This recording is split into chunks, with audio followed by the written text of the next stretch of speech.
Hello and welcome to the Possibility Mindset Podcast. I'm Devin, Henderson, your host, and I believe something greater is always possible for you. How are you? Great to be here. All right, well, we're doing a part 2 today to finishing strong. So last week I did part 1. Now, little did I know that there was going to be a part 2, so we're going to have to go back and label that first one as part 1. You know, I jumped into finishing strong and had some notes about it and shared what I think were some really helpful mindset practices. And then some weird things happened. A friend emailed me, and actually I gave this friend a shout out last week. I had done a keynote for the first community credit union up in North Dakota last fall. I did on Columbus Day. I did a FCCU wide keynote. They have a meeting twice a year, and so it was such a pleasure. It was so much fun. And then one of the branch owners, I think I'm saying that right, Derek, we've kind of been in touch because that message of something greater is always possible really resonated with his market, the Grand Forks market in North Dakota. And so we've been in touch. And so hello, Derek. Hello, Grand Forks market. I gave you a shout out last week. And then just this morning, I met with the team over Microsoft Teams and just shared some finishing strong type things. So what happened is after Derek emailed me, I had already done the finishing strong episode. And I was like, I can tell them to listen to that episode. But then I started getting inspired with all kinds of other ideas about finishing strong. And so I started taking notes and I thought, I wish I would have shared this in the podcast because this is a deeper dive into, ending every season of your life with passion, with power, and with really good results and meeting and maybe even exceeding your goals. And I thought, okay, this will be simple. We'll just do a part 2 for the podcast. So I hope you enjoy this. The deeper dive and then the Grand Forks market. I hope that there's even some extra things you'll get out of this specific podcast episode that maybe we didn't have time to cover this morning. And of course, whoever you are, go back and make sure you listen to part 1 of Finishing Strong. Okay, well, before we get into part 2, let's have a little fun and a few updates. I don't know how long I'll be giving this update, my 3-to-2 work-family ratio, just to catch you up to speed. That's a model I've come up with for balancing family and work. 3 of my weekday mornings I'm giving to work, and then 2 days I'm giving to my family because morning is my most focused time. So it's been going pretty well. I've still been traveling a lot, so it's hard to measure that. Like, I'm not typically home 5 weekdays every week.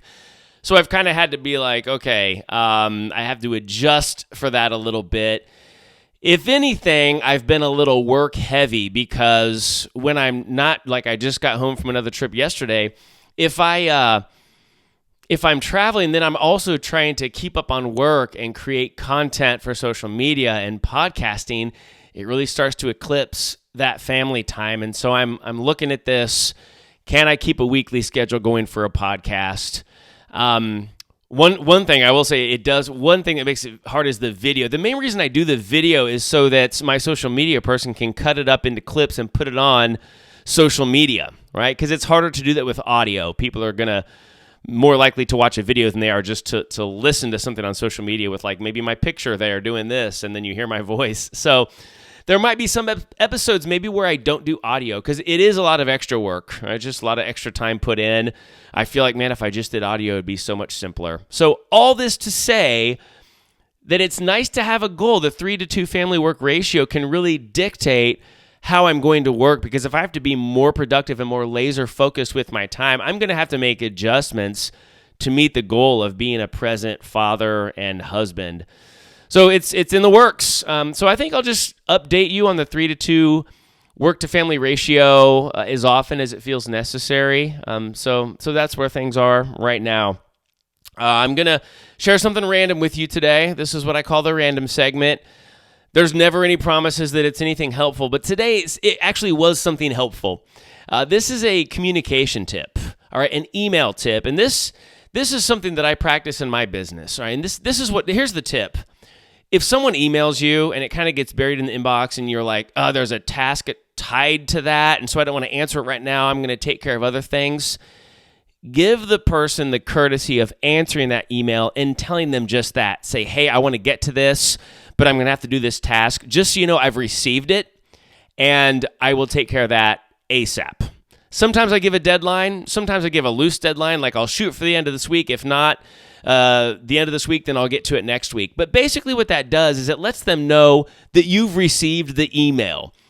Because how many times have you sent an email with something that you needed that was somewhat priority or urgent, and you just don't hear back, and you're left wondering, did they get it or not? And I know this happened for me back, a long time ago. I had certain people who would maybe a photographer or a website designer, and I would be like, hey, I need this project done, and then you don't hear back from them. You're like, did they even get it? And then like a few weeks later, hey, sorry, I've been buried.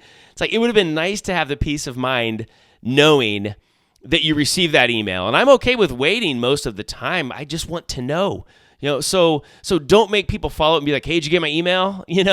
Be pro. No matter what you do, be a professional and just acknowledge. Just real quick, hey, received, working on it, we'll be in touch. That's all it takes. You could have that. Someone's calling me. Speaker bureau person. You'll have to wait, JB. That'd be funny if he's listening to this and be like, that's when I called. That's crazy. Anyway, be professional.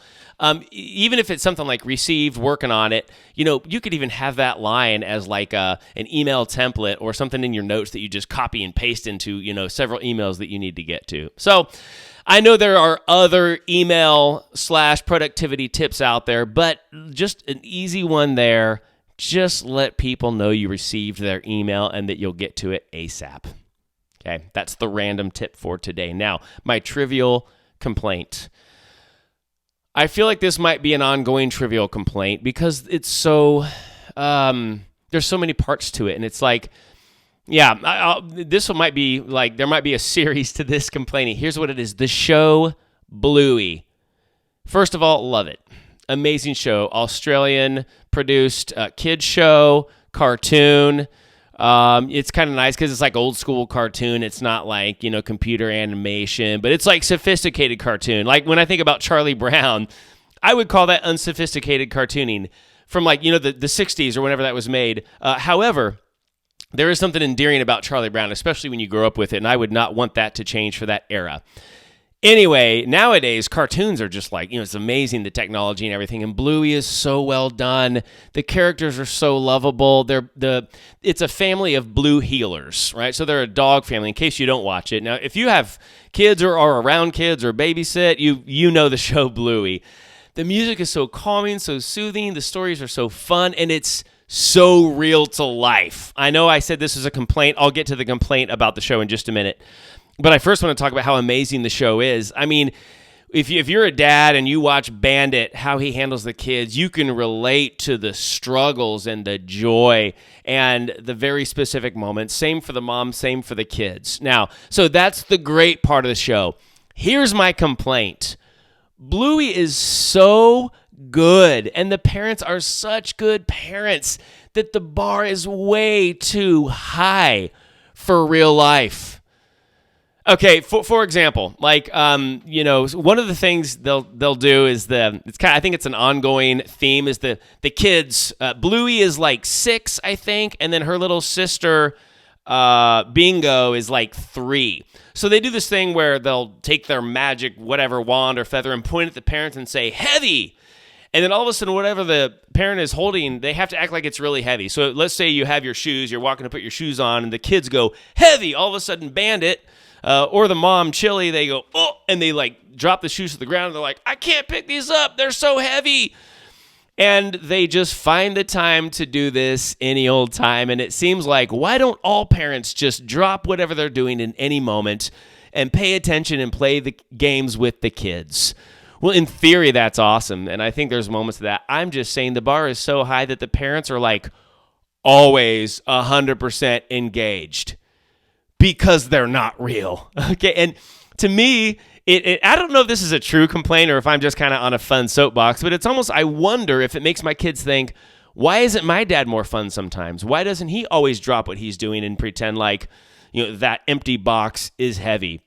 And I don't know. I don't really know. I'm not a children's psychologists, I don't know if they really like think less of me because they're seeing this epitome of what's great. I don't know, but it does set the bar high. Now, I will say that the show does sometimes show the weaker moments of the parents. Like it'll show Bandit being like, I'm too busy, I can't do that. But it's like for 2 seconds, and then he's like the best dad in the world. So I hate to break it to you, but Bandit, Chili, Bingo, the baby.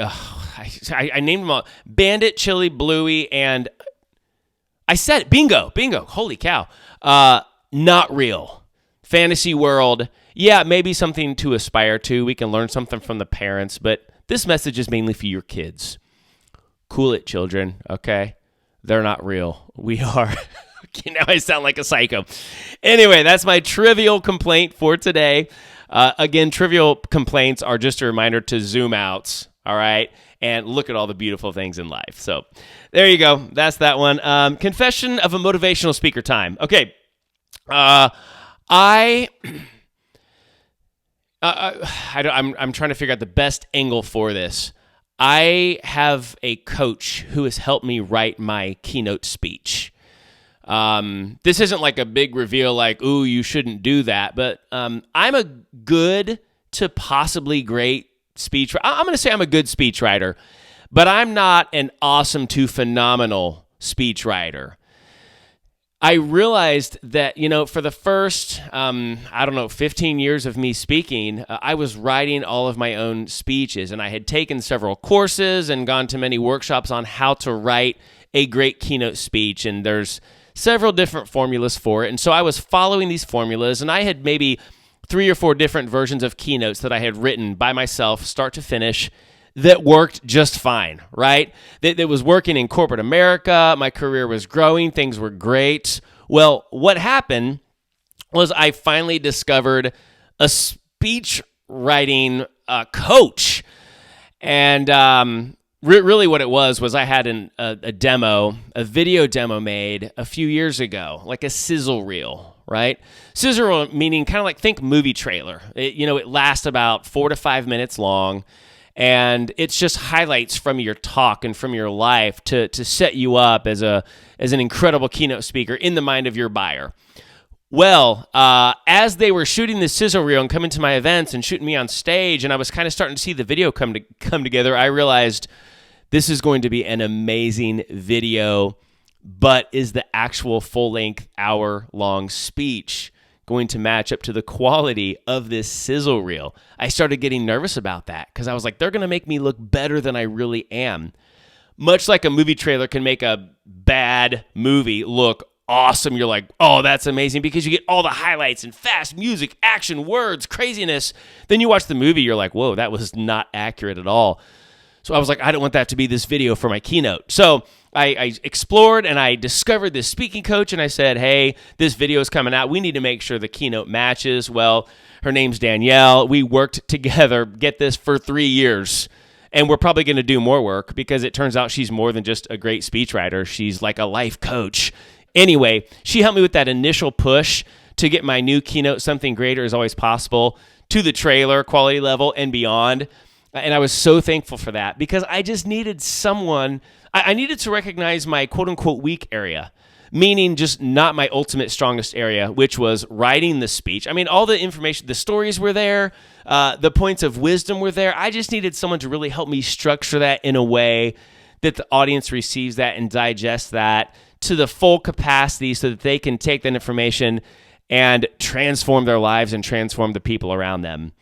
So the confession is, yeah, someone has helped me write my speech. Now, they didn't write material for me like, hey, I'm going to invent a story, use this. No, they helped dig deep into me. Like, what are my passions? What do I care most about? What's a common theme in my life that I can share with people, which is that something greater is always possible. We discovered that. My coach came up with that title. Now it's my branding. And if in your life, recognize the weak points. Maybe you're not a speaker like me, but whatever that thing is, maybe I was thinking it can apply even to personal life, just delegating things. We talked about this recently, delegate when you feel like, and if something's not delegatable, make it delegatable. I don't know if I made up that word or not. Like so like say mowing your lawn. I have someone mow my lawn. If I hire someone to mow my lawn, partly, I mean, I'm just not, some people love mowing their lawn. For me, it's just a time constraint thing. I don't have time for that. So it kind of comes down to a delegation issue. That's maybe not the best example because we're talking about an area where you're actually weak. That's more of a time management thing.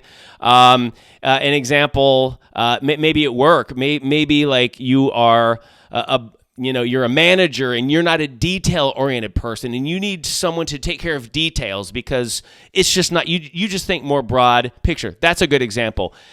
Bringing someone alongside on your team, putting them on the right seat on the bus to help with the details of your organization. So recognize those weak points and hire someone to help you with that, right? So that was honestly the best thing I've done for my business in the last 5 years was to hire that coach to just take things to the next level. And now I'm getting just even greater feedback, more spin bookings from that means like repeat bookings and referrals from just my keynote speech alone. So there it is. Hire who you need. Okay. We're going to move on to girl talk now.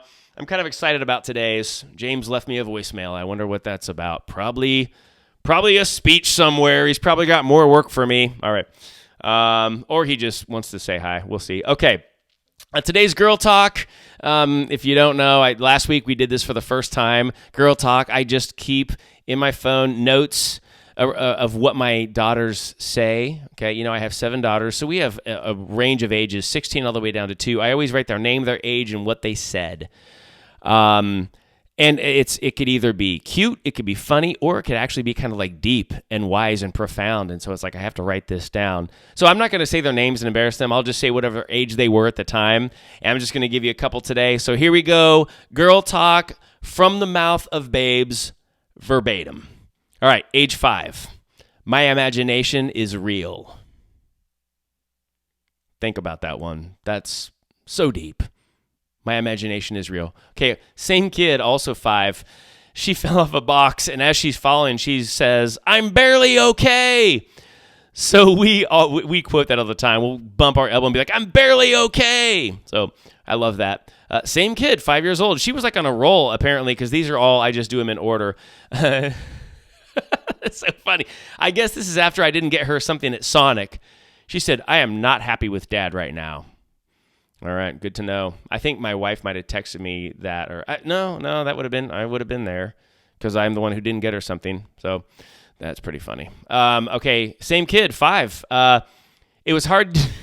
This is hilarious. It was hard doing the quiet game because my bottom was sweating. Not sure how that makes it hard, but I mean, that is an issue, right? But I think I could be quiet even if that were happening. Okay. Same kid. Did Johnny Appleseed live by himself? I think I wrote it down because it's just funny that she was thinking about Johnny Appleseed and did he live by himself, but she said his self instead of himself. And if you work around kids or have kids, you appreciate every little nuance in their language and their speech when they get words just a little bit off. And it's hard to correct a child because it's so cute that you don't want to fix what they're doing, but then your conscience goes, you need to help fix that. So sometimes I'll let like something slide for a while until I'm like, I just want to hear that cute word a few more times and then I'll correct them. So his self. Oh, man, okay, that one's just adorable. I'm going to finish with this one. Hey, Dad, the same kid, 5 years old. Hey, Dad, did you know Emmy used to pull hair, but now she hits? The ultimate misdirection joke right there. Not even intended from a 5-year-old, just beautiful, natural comedy. So thank you. Thank you so much. I don't typically name the kid, but I'm going to go ahead and say the name on this one because she's 5 and I know she won't care and someday she'll appreciate this. It was Eva on all of those. Eva has now turned 6. Yes, time marches on. Hate to think about that, but life is a blessing. So, all right, I'm going to move on to a few comments. I just got finished doing a keynote in Holton, Kansas for the school district, and it was so much fun. We're talking Monday morning. These teachers and support staff are going back to school. Their first day was yesterday, back in the school, and then the students come Thursday, and their energy was just contagious, and it was such a blast. Shout out to Amy, who connected me with the district to come and be a keynote speaker, and actually then they're having me back in a few weeks to speak to the high school students. And possibly the middle school students will be in there as well. So I'm very excited to come back and speak to the students, the staff. You were such a blast. Bob, the superintendent, man, great meeting you. Great dude. You got some great leadership there, y'all. And Dina, the president of the board, just awesome people. And actually, Holton, Kansas, it just so happens we have family near there, Netawaka. So Topher, my brother-in-law, his wife Christy, and their kids there. Netawaka. So it was kind of fun. It was kind of like I knew a bunch of people. And then someone who had been in Tampa Bay at a recent keynote was there too. So I don't know. This is a smaller world than you would realize, I suppose. So we had so much fun. I want to read to you some comments from that actual keynote because, as you may know, I have everyone fill out a form quickly at the end of the keynote saying what they thought. So the first one I'm going to read is actually kind of a vulnerable confession, kind of maybe less than ideal one. I'm just going to read it, then I'll explain. It says, well, it was aimed at the majority, teachers. However, all classified staff were present and not mentioned or included. However, everyone works together within the district to make the students' lives better. I guess you got me on that one. I had thought that I had included the support staff pretty well. Now, I will say I made more heavy comments toward teachers only because I can maybe relate to them more because I have 7 children and because I went through school and the majority of them are teachers. Now, I do specifically remember, just in a little bit of defense of myself, I did mention support staff several times, but I'm with this person. I could have included them more. So this is one of the reasons I do these forums. I say, hey, if anything could have been even better, please let me know. So I actually really appreciate this comment. It makes me mindful that next time I do a school district, bring the support staff more because I want them to feel included. I want them to feel awesome and part of the team because they are super important. And that's true for any organization. You know, I try to really ask the event planner beforehand, who are the majority of the people in the room, and then who are everyone that I need to recognize, because that's not always as clear in a school district type setting where it's like, well, you got teachers, you got support staff. Sometimes it's like, oh, we've got, the managers, and then the support staff, then the tech people, then the customer service people, and there's all these people you're trying to mention everyone. It's kind of like you receive an award and you try to name everybody, and you're like, I don't want to name anyone because I'm going to forget someone. But as a keynote speaker, it's like kind of our job to name everyone. So it's a delicate balance. And thank you for the comment. I will be mindful going forward. Okay, the rest of the comments that I'm going to read were all positive. That was the only sort of negative one. But just so you know, in my world, you don't always get perfect feedback across the board. Can you believe it? I'm not perfect. I know. The reason I'm being sarcastic is because, hey, man, no one's perfect. Hey, ladies. Hey, men. Hey, people. You're going to receive negative feedback. Take it with a grain of salt, though. Don't let it destroy your day. Because, you should see there's so many great comments from this keynote, and the feedback afterward was awesome. We were taking selfies. It was amazing. Don't let that one less than ideal piece of feedback get you down. Okay, here's the next one. It inspired me, this is my keynote, inspired me to set goals that I had been too scared to set and had been shying away from. How awesome is that? He, Devin, that's me, was so energetic, and his tricks kept me engaged and consistently blew my mind. Wow, that's awesome. I'm so glad that your mind was blown. And I tell you, it's been years in the making of learning the entertainment to content ratio in a keynote. What's too much humor? What's too much magic? What's too much soccer? What's the perfect mix so that it supports and complements the message and helps the message stick in people's minds and truly take action, rather than the entertainment parts distracting from people and saying, whoa, that guy was a magician. That's all I remember. He blew my mind. But this is awesome. This person saying that they were encouraged to go for goals that they were too scared. They've been shying away from them. Perfect. This mission accomplished. That's so great.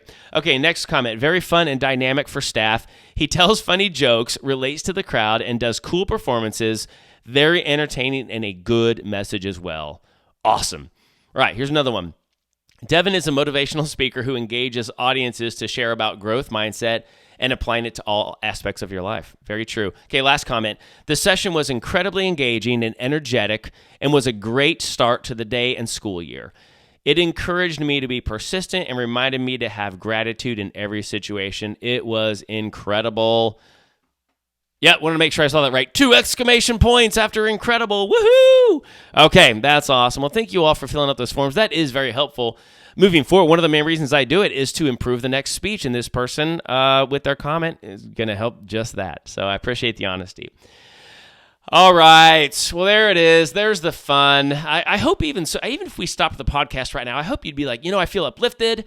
I feel like I know what it means to have a possibility mindset, to never stop asking what else is possible, to pick up the ball, to keep going even when things don't turn out the way that I was expecting them to be. So with that, let's move on into today's main, what do I want to call it? I was going to say main topic, but the headliner, the main feature, the main act, the big show. I don't know. I got to figure out what this section should really be called. I want it to be a fun name. Right now, it's main topic. I'm like, ooh, don't get too excited. Main topic. All right. Well, as I mentioned, part 2 was not planned at first, but here it is. Just more. I was inspired with more thoughts about how to finish strong. Usually, I like to really outline something strongly. I almost feel like I've written a keynote speech when I talked to the Grand Forks market this morning.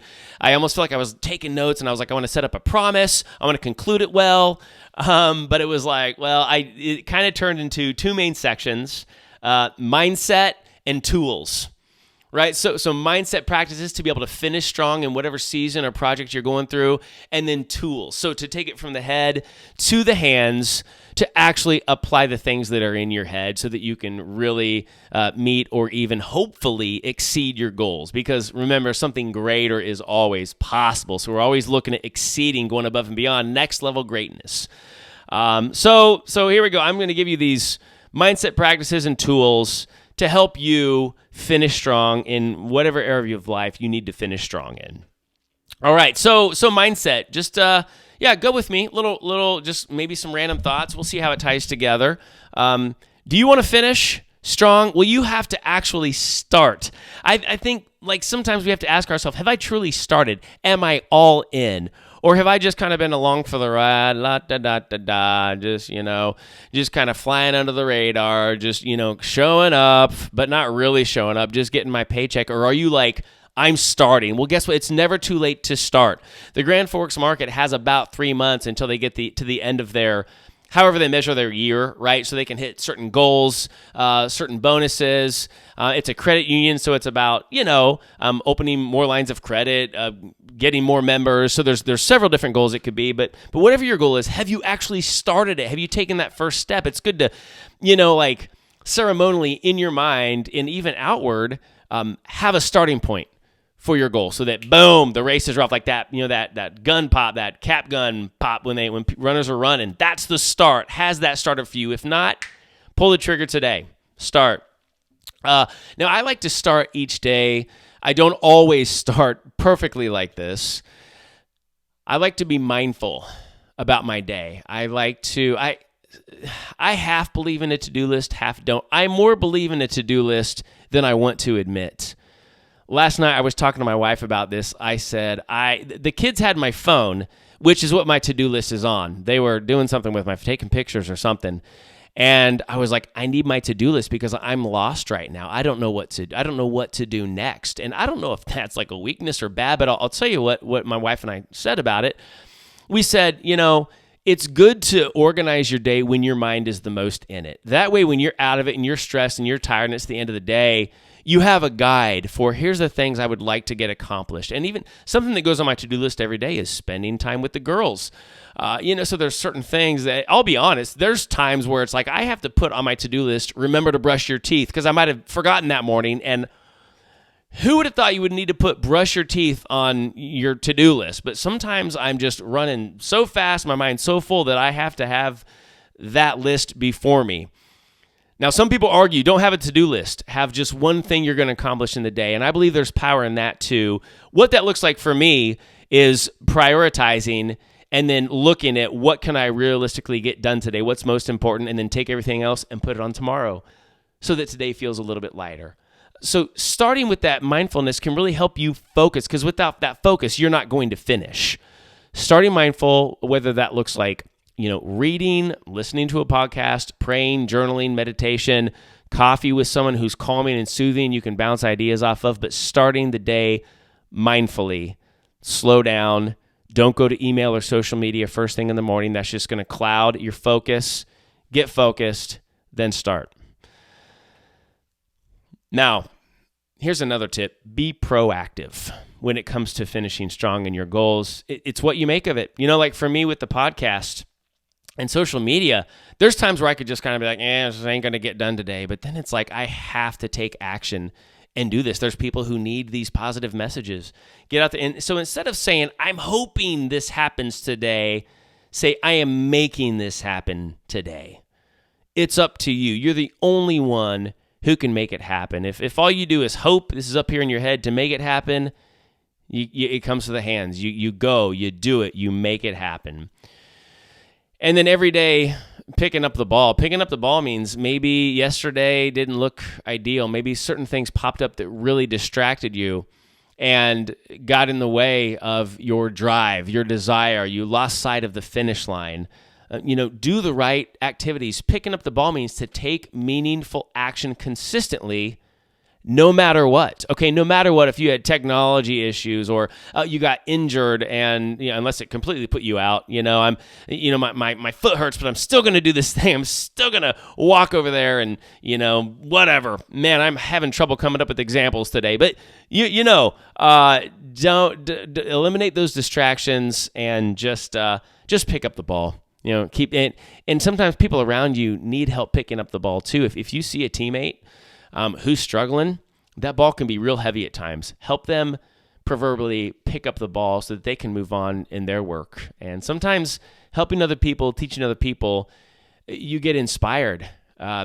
For example, after my keynote yesterday in Holton, I do an effect where it's a magic trick where I reveal words that people thought of, or a random word that someone's going to think of, like in a magazine, and I reveal that I had predicted that beforehand. It's like this crazy moment. It relates to the message because we're picking words that represent our goals. But afterwards, I called a magician friend of mine and told him how I'm excited about the effect. The audience seemed to like it. It was on point with the message. It was quick. It didn't draw on too long. And as we were talking, it was not really even anything he said, but it just, as I was thinking about it and processing, I thought of a way better way to reveal this certain word to the audience, to make it with impact and to help conclude the speech. Just because we were kind of like picking up the ball together in a sense. I was being proactive about thinking about how can I make the next keynote better, rather than thinking, I'll get up on stage and wing it next time and just hope the trick is better. It's like, no, pick up the ball right now. Take action. Be consistent. He's picking up the ball with me in a sense. Hey, let's brainstorm about how we can make this better. And then boom, came up with this winning idea that I'm so excited to try at my 2 keynotes next week. I can't wait to do it. I think it's going to be super powerful. So pick up the ball together. We're a team. Iron sharpens iron. People sharpen each other. The last thing I shared with the Grand Forks people today in terms of mindset, and then we'll move on to tools, I shared that look at this opportunity right now for finishing strong. Look at this as an opportunity to apply to every area of your life where you need to finish strong. Think about it as I'm going to learn from this and then not only finish strong this quarter, this fiscal year, but I'm going to also think about it in terms of, my kids are young. How can I finish strong by the time this certain kid's 5? Or with your neighbors, maybe maybe they're moving soon. Maybe you're moving soon. How are you going to finish this season? How can you serve them? How can you love them in a way that's going to bring value to your life? So be always thinking about, finishing strong, learn things. Life ties together. These things that I'm sharing apply to business. They also apply to life. So what can you learn from this season right now? Journal it. Write down your struggles, how you overcame those struggles.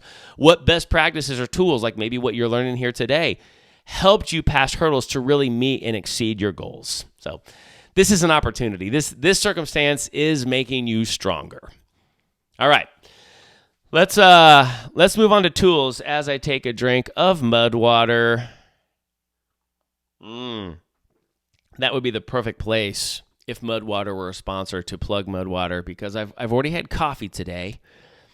Mud water is a coffee alternative. It's a mushroom-based coffee. It has turmeric. It's got cinnamon, lion's mane, little cacao in there, cinnamon, if I didn't already say that. It's only 1/7 the amount of caffeine in a cup of coffee. So I love my coffee, but if I drink more than 1 to 2 cups a day, I'm going to have issues, right? So after I have my cup or cup and a half, max 2 of coffee, I move on to mud water so that it's still that warm, hot, tasty drink, but with less caffeine and possibly more nutritious, all right? Or just nutritious in a different way. Because I do think there is, I don't know, I mean, I've read that there's health benefits with coffee and that caffeine is a good thing in certain doses. So, but maybe one day, Mudwater will be a sponsor. One more drink before we move on. It's just too good. Really, when you add honey like I do, arguably too much honey, or just the perfect amount, it tastes like hot chocolate. It's amazing. I guess now it's like lukewarm chocolate, but I'll take it. All right, moving on to tools. Here's a couple of ideas for tools to actually put into practice to finish strong. The first one is make a visual of your goal and of the reward. All right, so this is actually something I do in my keynote. I have everyone in the crowd imagine a seemingly impossible goal. Some people call them stretch goals. Some call them big, hairy, audacious goals. What is that seemingly impossible goal that you want to achieve? And come up with a visual of it somehow. What I have people in the crowd do is I typically say narrow it down to one word. So if you want to write if you want to write a book, the word could be publish. If you want to run a marathon, the word could be run or insane. If you want to be a better leader, just the word could be lead. Just a word. It doesn't have to mean something to everyone else as long as that word means something to you. Write that word down. Have a visual of it. Put it on your wall. Put it on your phone. Put it in your pocket on a piece of paper. Carry that around with you. Have a visual of that goal. Maybe it's a picture. Maybe you can take a picture of your favorite leader, your favorite author, your favorite coworker who just demonstrates all of the integrity and honesty and effectiveness and skills that your organization considers values that are going to really help move the company along, move the needle, help the bottom line. Someone that you aspire to be like. Have a visual of that goal, and then also have a visual of the reward. Right, so if you're working toward that bonus, what are you going to buy with that bonus, right? You're buying a new bike. Are you going to go on a trip? What's that thing? Have a visual of that goal as well. Take a picture of it. You could put it next to the word. If I accomplish this, that's exactly specifically what that means for me. So visuals are solid. And then the other thing is share that vision, share that potential reward with someone close to you. Okay, let them know this is what I'm striving for, because it's that accountability thing. When you tell someone about it, you're more likely to achieve it. Statistically, so much more likely to achieve it. I can throw out a statistic that I've learned about that. Sometimes I throw it out in my keynote. I'm not always the biggest fan of statistics because it's like, how do we know for sure that's accurate, even if it's peer-reviewed in a journal? I don't know. Maybe that's another confession of a motivational speaker. I'm a little bit trigger shy on using statistics across the board. Anyway, you're more likely to achieve it. Studies have shown if you share that goal. And I'm going to go out of order in my notes here because speaking of accountability, there's an app called Habit Share. And I have an accountability partner. We keep each other accountable for all things spiritual, family-related, physical, fitness. And what it is don't think like, oh, you have to reveal your secrets on the web on this app. Everything's in code, right? So one of them might be like we put, like S for spiritual, and then you have like boxes you check. Did I do this today? Like green light is yes, I did well. Red light is no, I did not do well. You can like chat within that app. And this other man that I am accountable with, we're not real detailed about the struggles or things we're dealing with for things that we want to keep private. If we need to have a real private conversation, we'll call each other. But it's such a great way that I check in. This is like one of the first things I do in my mindful time in the morning is I check in. How did I do yesterday? Did I work out? Was I focused with my family? Did I spend time bettering myself spiritually? Did I do something to learn, to make my mind grow? So having that, it's so good to just have someone that you trust that you know is going to check in every day with you. It's so powerful. So there you go, the app, Habit Share. Check it out. Oh, okay. Let's see here. I really had to fly through these notes this morning because I had 10 minutes on that credit union call, so it's kind of nice to breathe a little bit. Here's another tool. I mentioned putting your goal possibly on a little piece of paper and putting that slip of paper in your pocket. Another paper in the pocket idea. I'm trying to think if I shared this before. If not, perfect. If I did, great. You can hear it again. This is really good advice. I was in a summer project, on a missions project in the summer of 2000 in San Diego, and we had 2 weeks left. And the leader said, "Hey, by now you're stressed out, you're tired. A lot of you are probably ready to go home," because this was the first time a lot of us had been away from home for an extended period of time. And he said, "I want you to write this on a piece of paper. I have fought the good fight. I have finished the race. I have kept the faith." That was out of the Bible. And whether you're a Bible person or not, doesn't matter. It was just a great way to finish off those 2 weeks. I have fought the good fight. I have finished the race. I have kept the faith. I wrote that on a piece of paper. And the leader said, "Hey, whenever you're feeling discouraged, whenever you're feeling like you want to give up or you don't want to finish strong or you're just feeling like blah, take that piece of paper out of your pocket, read that." And I have remembered those words easily. I don't even carry it on a paper anymore because it's so locked in.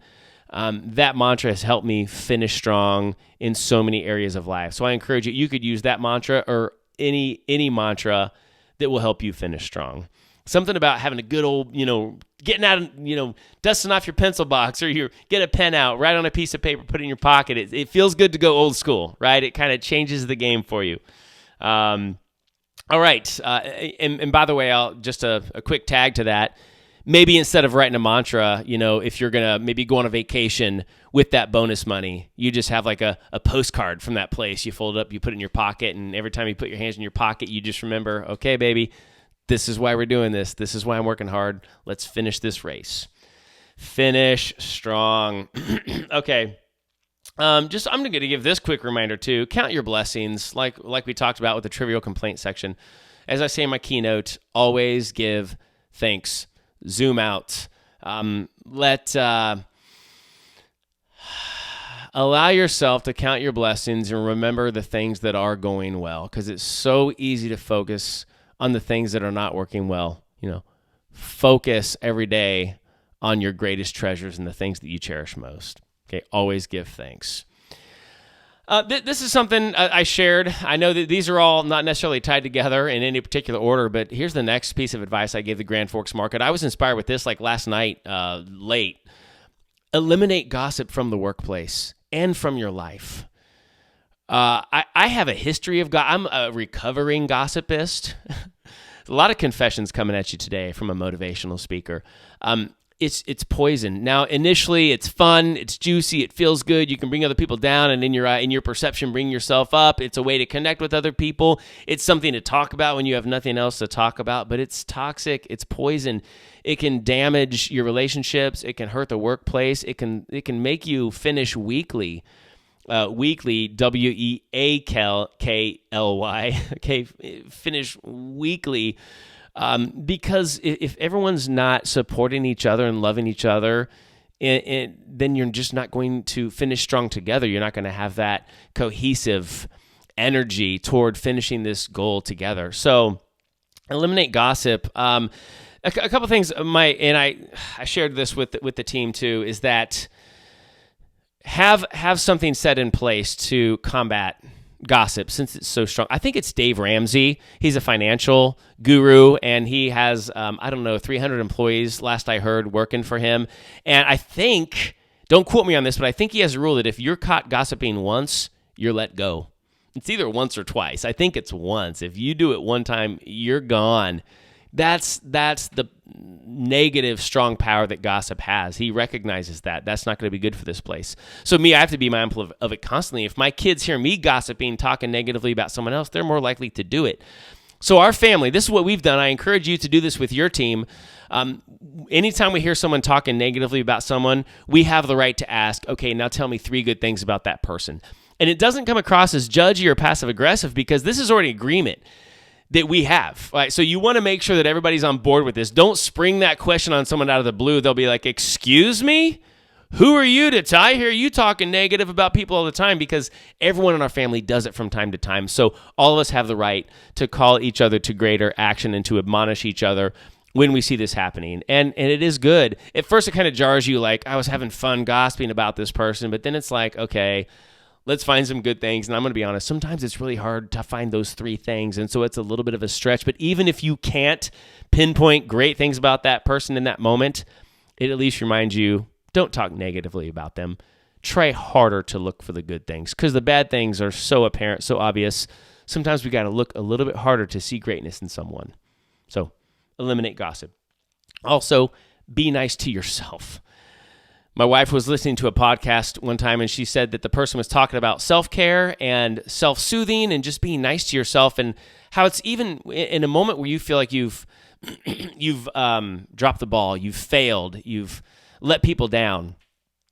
We're mean to ourselves. Like, we'll yell at ourselves. Like, you're in our head, like, you're an idiot. Why would you do that? You're worthless. You're a loser. Have you ever had these thoughts? That's not helpful. And by the way, you wouldn't say that to one of the people on your team. You wouldn't be like, hey, moron, you're an idiot. You're worthless. No, you tell them, hey, it's okay. We're going to get the next one. That's what good leaders do, right? They don't lead with fear. They don't lead with judgment. It's like, hey, it's okay. Now let's look at some strategies and tactics to maybe make it better next time. But let's start with love and acceptance and grace, and do the same thing for yourself. This woman on the podcast said it's okay to hug yourself. And when's the last time you hugged yourself? A little awkward. It's funny how things can be awkward within ourselves, but give yourself a hug. Talk to yourself, even out loud if you have to. Hey, man, it's okay. Dude, everyone makes these mistakes. You'll get this. You got this. Don't let this get you down. Do that positive talk, inside, outside. Makes a huge difference. I've been practicing that, and it's been awesome. Here's another thing. The team said this really resonated with them today. I guess his name was Trey. Hey, Trey was on the Grand Forks meeting, and he did this, but he was forced into this because of construction. But I always said, add something new to your regiment. And the most classic example is drive a new way to work. Well, he had to drive a new way to work because of construction. But, it doesn't have to be just that example alone. What's something you can do to excite you? Buy a new outfit, buy a new pair of shoes, get a different haircut.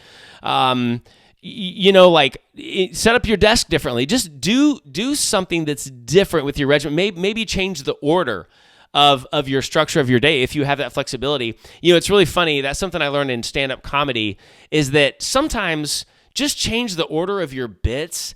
That can really spice things up, and maybe you can find, the thing I was starting with works better as a closer. Kind of like the inspiration I had with that magic trick in my keynote lately. Oh, put this one thing at the end. It'll be so amazing. So just change the order of your day, but change something up or add something new to your regimen to give you excitement and to keep you focused, right? Because remember, to finish strong, got to stay focused. What can you do that's new? Just a couple other quick things. Eliminate distractions. What is going to keep you from finishing strong? What are daily distractions, weekly distractions? For me, it can be social media. It can be scrolling through TikTok or YouTube Shorts or even Instagram. I don't even keep those things on my phone, right? I have a social media person who posts for me. When I feel like I need to get on there and engage, I'll do it on the desktop. But I know if I have it on my phone, I'm going to be going to that instead of listening, reading, taking in helpful information that's going to help me be a better person. So what are those distractions for you? Maybe it's TV. Maybe you watch too many movies in a week. I don't know. I'm not coming across as judgmental. I'm just asking you, if you want to finish strong, what distractions must you eliminate from your life? And then here's an exercise that they opened it up to a Q&A today, and Derek, the leader, asked me, when you're in that moment, like, just give us one quick helpful tip that can really help you in a moment when you're just feeling like you're losing your mind, things are out of control. And I did this, and if you're listening, obviously you won't see this, so I'll explain it. I learned this from actually Mark Mayfield, who I interviewed 2 episodes ago, and he talked about mental health. So just another shout out to Mark, and to go back and listen to that episode. It was great. He learned this, what I'm about to show you, from Bob Newhart. And Bob Newhart gave him permission to share this. And so a few years ago, I said, Mark, do you mind if I share that? So this is kind of like I'm grandfathered into this little illustration, but I shared it today because it was relevant. So I told Derek and the team, I said, take the palm of your hand and put it right up against your face. So if you're listening, just imagine your hand is right up against your face. And as you try to focus on your hand, you can't focus. It's blurry. If you try to focus, you have to cross your eyes and it gives you a headache. Now take your hand and move it out from your face at arm's length. Now try to focus your eyes on your palm. Can you? Yeah, you can. You know why? Because now you have distance. Your eyes can comfortably focus on your hand and everything is clear. When we're going through stressful, hard, painful, difficult moments of disappointment, discouragement, failure, we're dealing with our hand right here up against our face. We need tools to help give us distance from our problems so that we can see things more clearly, so that we can count our blessings. We can be free from distractions. We can move on and finish strong. What are the things for you that help give you that distance so that as you seem close to your problems and it seems like the world is ending, you can get that true perspective on what you need? There are several things that help me do it. It's good to find the 1, 2, or 3 things that help most for you. I know Mark Mayfield would say it's humor. Learn to laugh at life. Look at the things around you. Be observant and notice the irony around you, the things that are difficult, the things that are dumb, and just laugh about those things. Another thing for me is just breathing. Breathing can give me that distance. Gratitude, counting your blessings can help you find perspective in your life. And maybe even several of the tools that you learned here today can help you find that distance. But remember, when you're going through those hard things, you don't have clear perspective. So don't make any real important decisions in that time if you don't have to. Get that perspective first. Meditate, pray, think, journal, talk to people about it, then make those decisions. That's how you can finish strong. Okay, just a couple closing thoughts before I say goodbye. One, remember, you're not running this race alone. Okay, you have teammates. If you don't have teammates or you feel isolated, you need to reach out and find people. For me, as an introvert, as a solopreneur, that's difficult. I have to actively schedule coffees with people, and then they get canceled, and then you have to reschedule, and then maybe, then I travel alone, and while I'm around thousands of people, elbow to elbow with people on the airplane, shoulder to shoulder with people in the airport, I'm not sometimes connecting with people on an interpersonal level, so I have to work to do that. So I'm encouraging you, either reach out and lean on the people that are on your team, or start to create a team in your life, people that can help keep you accountable and cheer you on toward the finish line. Also, expect opposition toward the end. This is the last thing I'll share. Expect opposition as you get closer and closer to reaching that goal and hopefully exceeding that goal. It's a good sign. When you're expecting more opposition, things are getting harder. It's like childbirth. As my wife said, I was telling her I was going to share this, and she goes, "It sounds like childbirth." You got 9 months of difficulty, a little morning sickness, maybe your legs, your back are starting to hurt. Well, then your water breaks, and it's like, holy cow, everything's amped up, and now because things are about ready to go down, that's when the most pain, the most difficulty, the most head trash comes in. Like, I can't do this. I was not made for this. What was I thinking? That might be where you are right now. I have a feeling that's where Grand Forks is right now. It's been the pains of childbirth for 9 months, and now it's going into, okay, these last 3 months. This is where we're going to feel the most pain. This is where you got to push.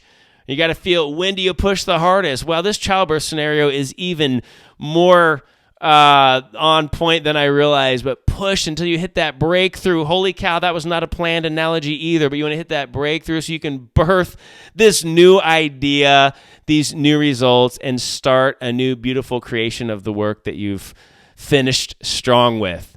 Wow, that thankfully didn't get any more gruesome than that. So there it is, finish strong. Don't lose heart toward the end. So another shout out to Derek and the GF Market. Thank you for allowing me to be on your call. Thanks, Holton, for such a great time and for your awesome feedback. Not sure I'll get to a podcast next week. I'm going to be traveling. I have 2 keynotes in California back-to-back, unrelated. Crazy that I booked 2 in California back-to-back. No connection there. Craziest thing ever. So I'm going to try to get a podcast out, but no promises. Okay, with that, thank you so much for joining. And remember, never stop asking the question, what else is possible?